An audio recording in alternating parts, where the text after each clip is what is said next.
토트넘은 아스날과의 북런던 더비에서 1대3으로 완패했습니다. 모두가 기대했던 경기였지만 콘테 감독은 경기 시작 70분 만에 경기를 포기할 정도로 씁쓸한 많은 남긴 채 종료되었습니다. 전반전 내내 손흥민은 아스날 수비수들을 당황하게 만들었습니다. 선제골을 내줬지만 손흥민은 동점골을 넣기 위해 전반 28분 토트넘의 역습 찬스에서 케인과 2대1 패스를 주고받으며 아스날의 수비수 3명을 모두 끌어들이며 히샬리송에게 빈 공간을 창출했고 결정적인 필패스를 건넸습니다. 아스날 수비수 마갈량이 쓰는 당황한 나머지 히샬리송에게 무모한 태클을 시도했고 결국 페널티킥을 유도해냈습니다. 케인이 페널티킥 득점에 성공하며 동점골을 넣으며 승부의 추를 돌려놓은 토트넘인데요. 손흥민의 폭풍 같은 드리블이 역습 과정에서 중요한 역할을 해내며 토트넘 팬들을 열광하게 만들었습니다. 특히 이번 경기에서 토트넘의 어떤 공격수도 아스날의 수비수들을 뚫지 못했는데요. 손흥민만이 전매 특허인 스프린트로 아스날 당황하게 만들며 진영을 붕괴시켰습니다.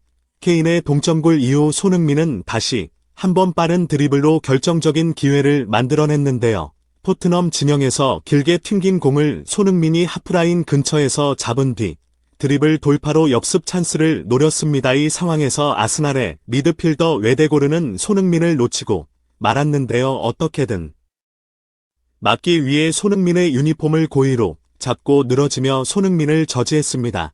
웨데고르가 유니폼을 잡지 않았더라면 득점까지 이어질 수 있는 찬스였는데요. 하지만 웨데고르는 경고 카드를 받지 않았고 현지 팬들은 손흥민을 차별하는 게 아니냐며 거센 비난을 쏟아냈습니다.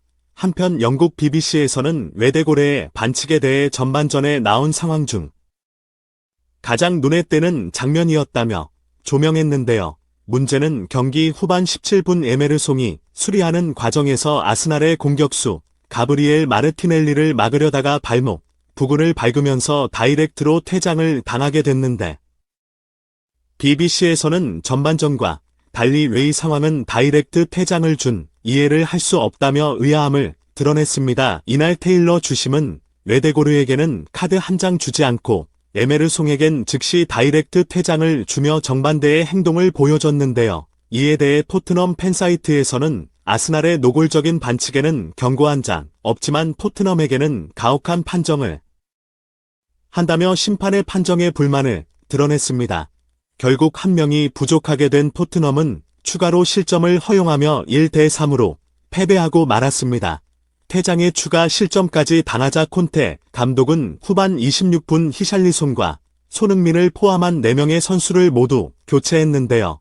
토트넘의 공격수는 해리 케인 홀로 남아 사실상 경기를 포기하는 모습을 보였습니다. 한 명이 퇴장당하더라도 축구는 언제든지 반전을 이뤄낼 수 있는 스포츠입니다. 하지만 콘테 감독은 반전을 노리기보단 추가 실점을 막고 사실상 경기를 끝내겠다는 의도를 보여줬습니다. 공격수가 한 명밖에 안 남은 토트넘이다 보니 이후 경기는 급격하게 지루하게 흘러가며 막을 내렸습니다.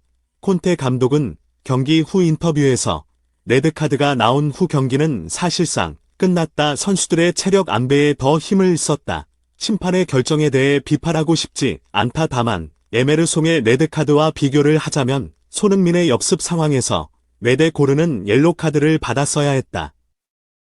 심판 판정에 다른 선수들이 모두 놀랐던 것처럼 똑같이 놀랐다라고 밝혔습니다. 하지만 이번 경기에서 콘테 감독 또한 비난을 받을 수밖에 없는 상황인데요. 물론 심판의 잘못된 판단으로 수적 불리함을 가진 건 사실이나 경기를 쉽게 포기한 점에 대해 경기장에 찾아온 토트넘의 팬들을 실망시켰습니다. 또한 이번 경기에서도 손흥민이 해트트릭을 기록한 레스터 시티점과 달리 페리시티와 손흥민을 공존시키며 페리시티를 위로 올리고 손흥민을 중위치에서 볼 배급을 맡겼는데요. 손흥민은 빠른 스피드로 아스날의 수비수들에게 미끼 역할을 할 뿐 볼 터치할 기회를 얻지 못해 공격에 어려움을 겪었습니다. 그마저 드리블 찬스에서 웨데고르의 의도적인 파 공격을 저지당하며 안타까운 장면을 보여줬습니다. 볼 터치할 기회를 얻지 못하니 수비적인 가담만 하게 된 손흥민인데요. 이에 대해 전문가들은 폰트 감독이 도대체 월드클래스 공격수를 수비형, 미드필더처럼 쓰는지 이해가 안 된다는 반응을 보였습니다.